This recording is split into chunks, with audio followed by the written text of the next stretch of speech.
बणिक संघ सभागृह शनिवार दिन भारतीय जनता पार्टी घु उदयगिरी विधानसभा स्तरीय समीक्षा बैठक अनुष्ठित हो जाइछि।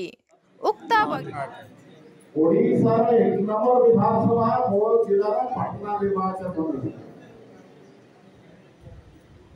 गत थर आम हारिलु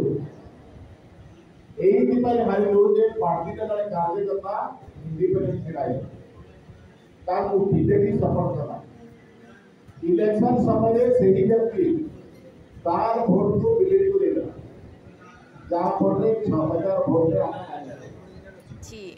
उक्त बैठक में केन्दुझर सांसद अनंत नायक, राज्य प्रवक्ता ज्ञान बेउरिया, राज्य एसीसी मोर्चा उपसभापति रामबेसी दिगाड़, विधानसभा परिचालना कमिटी सदस्य, कोर कमिटी सदस्य, पराजित विधायक प्रार्थी मानगोविंद प्रधान, पूर्वतन विधायिका अजयंती प्रधान, राज्य कार्यकारिणी सदस्य, जिला कार्यकारिणी सदस्य, मंडल सभापति, साधारण संपादक, काउंसिलर, वरिष्ठ कार्यकर्ता एवं समस्त मोर्चा पदाधिकारी उपस्थिति रे समीक्षा बैठक अनुष्ठित होइथिला।